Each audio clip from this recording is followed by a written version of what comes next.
야습시대의 소망 493페이지 또 중요한 교훈을 좀 배워보겠습니다. 우리 예수님처럼 에녹처럼 하나님과 교제한 그 흔적들이 우리의 얼굴에도 우리의 삶에도 드러나시는 이 모든 가족 되기를 간절히 바랍니다. 493페이지 예수께서 덧붙여 말씀하셨다. 시간 관계상 요약을 하겠습니다. 제자들이 주님께 왔습니다. 큰 기쁨을 가지고 왔죠. 엊그제 말씀처럼 뱀과 정갈의 마귀의 권세가 그들 앞에 굴복하는 것을 경험하고 왔습니다. 예수님, 귀신들이 항복합니다. 이런 경험해 보시기를 바랍니다. 귀신들이 항복하더이다. 얼마나 신납니까?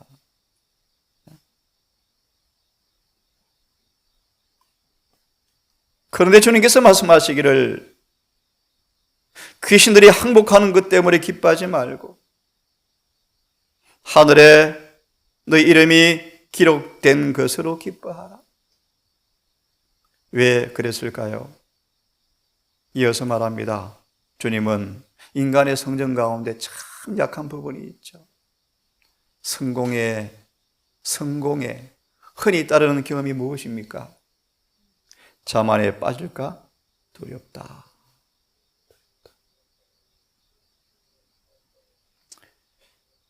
자아는 어느 정도 성공이 따르면 명성을 높이려고 한다.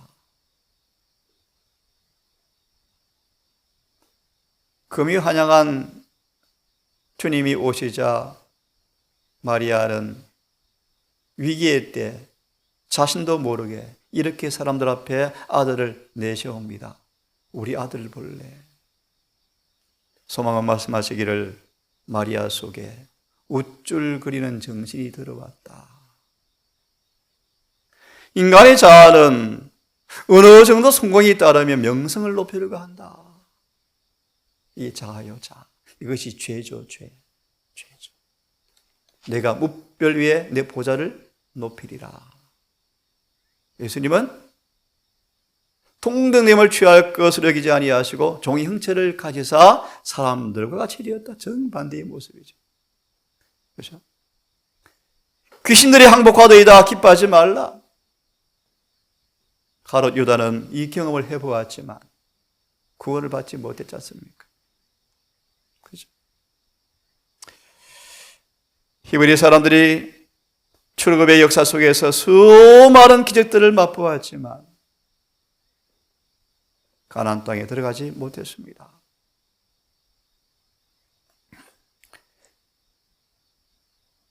자아는 아첨하고, 무슨 말 아첨하고.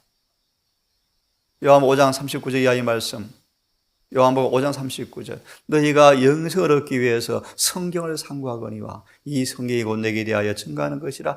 그러나 너희는 영생을 얻기 위해서 내게로 오기를 원하지 아니하는도다. 내가 만일 사람의 이름으로 왔으면 너희가 나를 영접하였거니와 내가 아버지 이름으로 왔으므로 너희가 나를 영접하지 아니하는구나. 무슨 뜻이요? 짧게 주석해 드리면 예수께서 유대인들의 귀를 즐겁게 해 주었으며 쌍무술을 들고 주님을 쫓았을 거예요. 예수님은 죄인들의 마음에 아첨하지 않으셨다. 자아를 만족시키지 않으셨다. 자아는 자아는 아첨을 좋아해요. 칭찬하면 금방 뭐합니까? 우쭐거리고요. 조금 견체가면요 어깨 힘 빠져버리고요.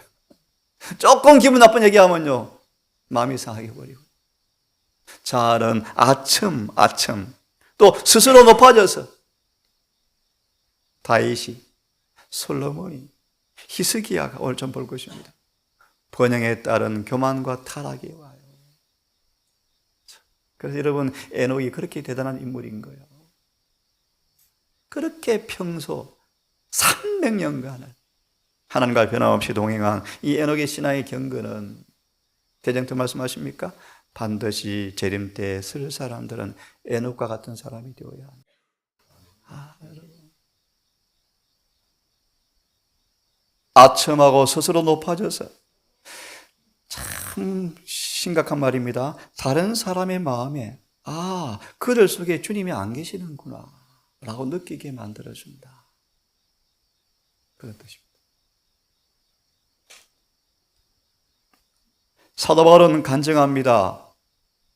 내가 약할 때 강했습니다. 이렇게 고백합니다. 우리의 약함을 깨달을 때, 깨닫지 아니하면 우리는 어떻게 되면 타고난 이 자신의 그 성향을 따라서 또 자신을 의지하죠. 하나님께 대한 지속적 책임감을 느끼는 것만큼 우리의 마음을 그처럼 강하게 붙들어주는 것은 없다.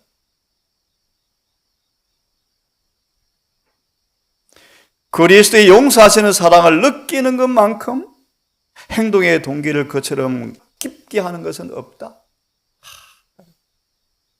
너무너무 중요한 말씀이에요. 왜 우리가 피차 간에 동정이 약하고 무정하고 몰인정하고 왜 관심이 없고 왜 쉽게 사랑이 식어지고 왜 딴마음을 품을까요? 용서하시는 사랑을 깊이 경험하지 못하기 때문입니다. 이게 남을 그렇게 대하는 것입니다. 삼가의 소자에게 한 것이고 내게 대하여 한 것이라. 비유 잘 아시죠? 어떤 사람에게 빚진 자가 둘이 있는데 임금 한 큰 사람이 빚진 자가 있었죠. 한 달란트 빚진 사람, 300데나리 빚진 사람. 못 갚으니까 옥에 가두어 버렸죠.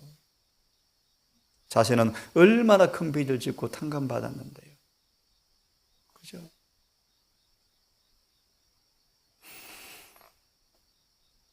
우리는 하나님과 접촉해야 한다. 접촉해야 한다. 신앙은 하나님과 접촉하는 것이다. 그렇게 할 때 성령의 감화를 받아서 동료 인간들과 접촉할 수 있게 된다.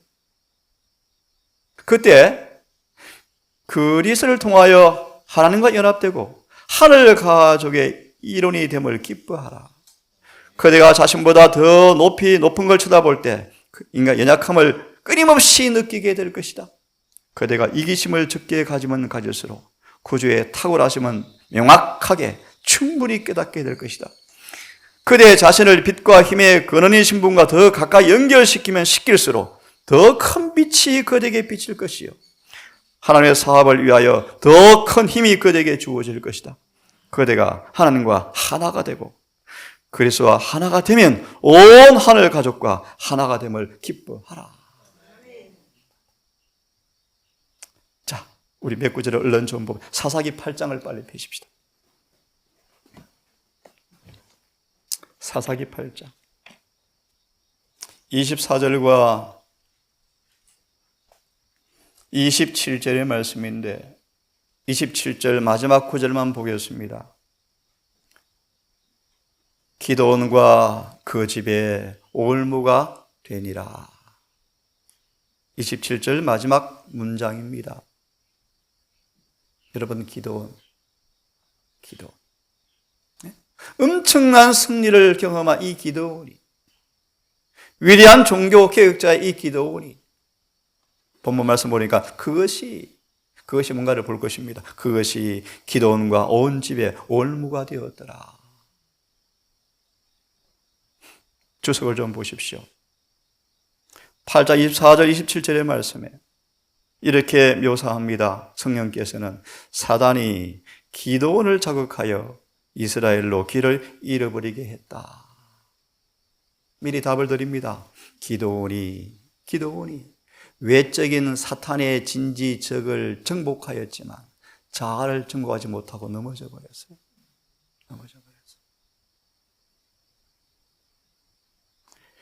사단은 절대로 게으름을 피우지 않는다.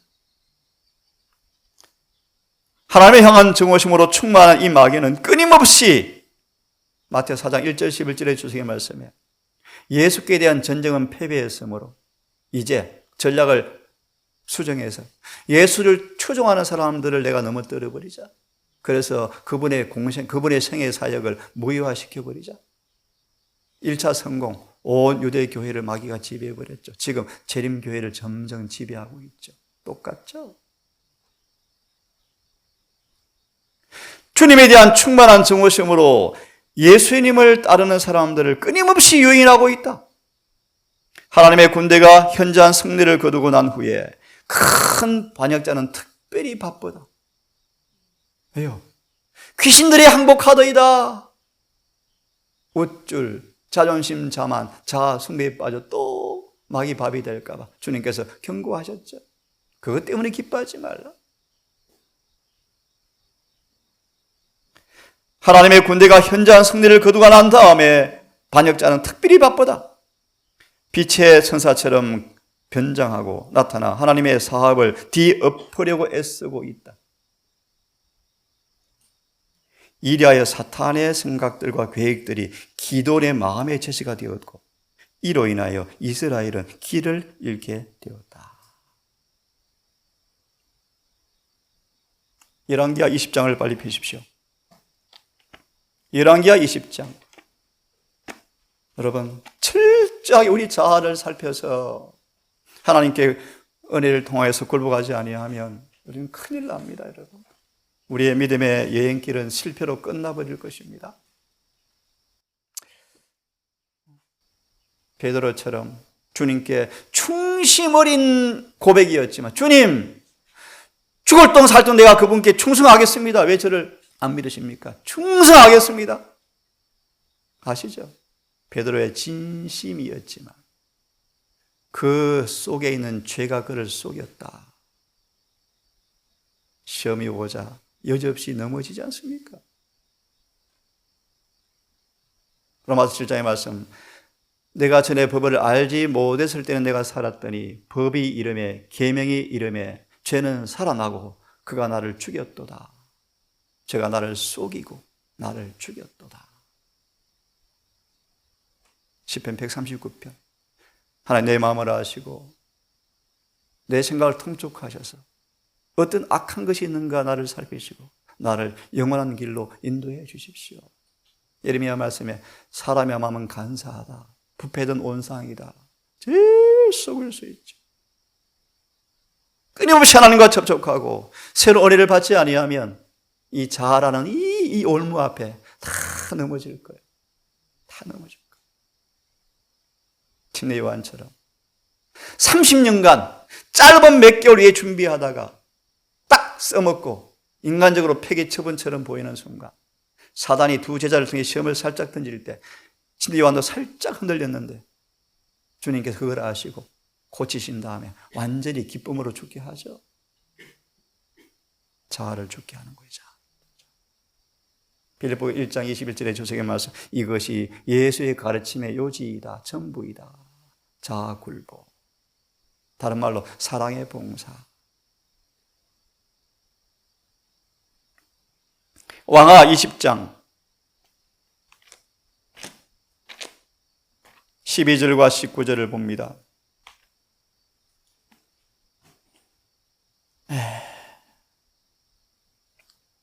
여러분, 히스기야의 기도 응답으로 11절 전무후무한 일이 이루어지죠. 태양이 10도로 물러가는 응답을 받지 않습니까? 히스기야가. 그런 다음 히스기야가 십지야의 말씀에 한 사건을 경험하는데 다 생각하고요. 15절 히스기야가 내 궁에 있는 것을 저희가 다 보았나이다. 나의 내 탕구에서 하나도 보이지 아니한 것이 없나이다. 무슨 말이에요? 미리 답을 드리면 히스기야가 교만했더라. 교만했더라. 자기를 높였더라. 엄청난 은혜를 경험한 히스기야가 자아는 사라지고 자신을 그렇게 하신 하나님의 은혜를 드러낼 그 기회의 순간 누구를 높였더라? 자기를 높였더라. 정언을 보시겠습니까? 20장 12, 19절을 보시면 히스기야에 뭐라고 되어 있죠? 교만.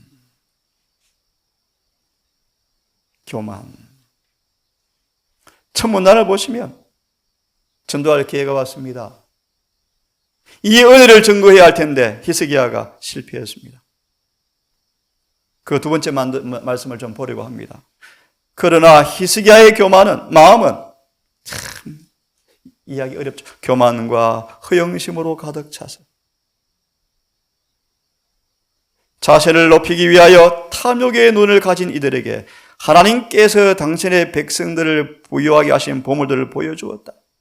쭉 생각하고요. 이렇게 한 것은 하나님을 영화롭게 하고자 함이 아니요 외국 방백들의 목전에 자신을 높이고자 함이었다.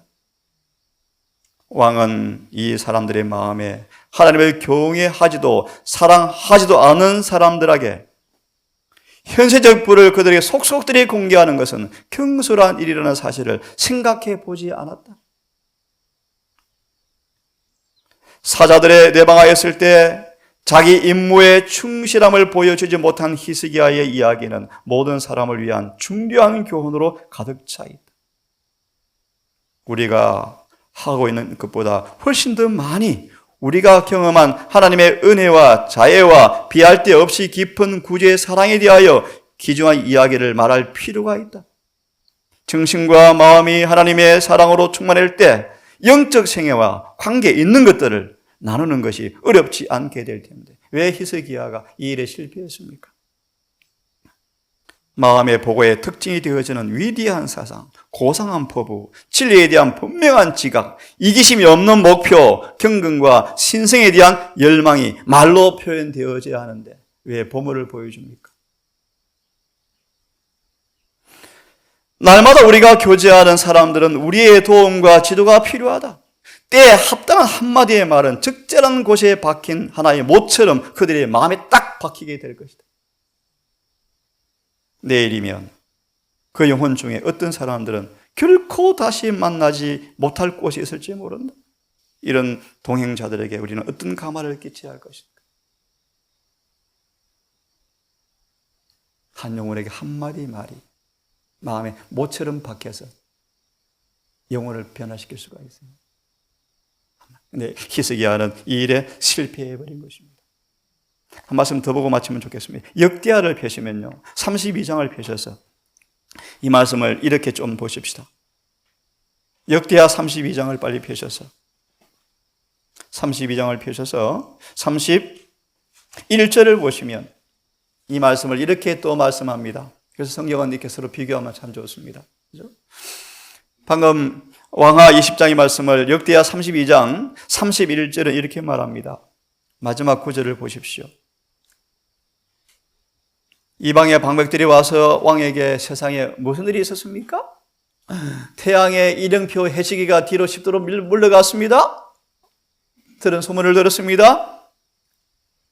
하나님이 잠시 히스기야를 떠나시고 그 심중에 있는 것을 다 알고자 히스기야를 시험하셨더라. 정언을 보십시오. 시험하셨더라. 천문날 읽고 마칩니다. 32장 31절의 주석의 말씀에 두 번째, 시험하셨더라. 그 시험은 하나님이 알기 위해서가 아니라 히스기야의 유익을 위한 것이었다. 왕을 실패로 이끈 교만이 이미 그 마음속에 뿌리 박고 있었으므로. 병 고치면 하늘에 갑니까, 여러분? 병 나면 하늘에 갑니까, 여러분?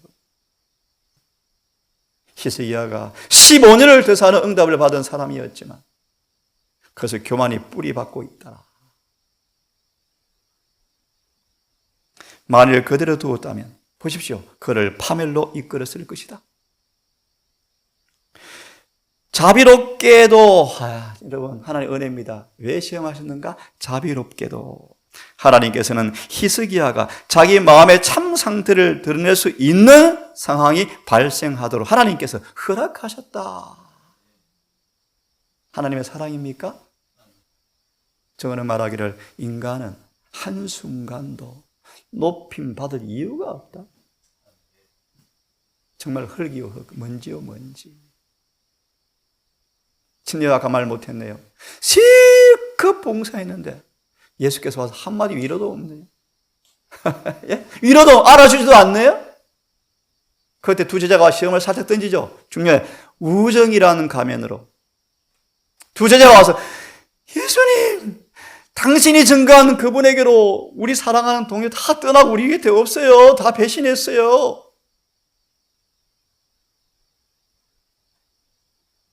침례 요한이 사단이 시기심을 자극하려고요. 살짝 제자를 통하여 시험을 주죠. 근데 요한은 이렇게 간증합니다. 그는 흥하고 나는 쇠하여야 하리라. 사단이 화가 엄청 났죠. 실패해버렸죠.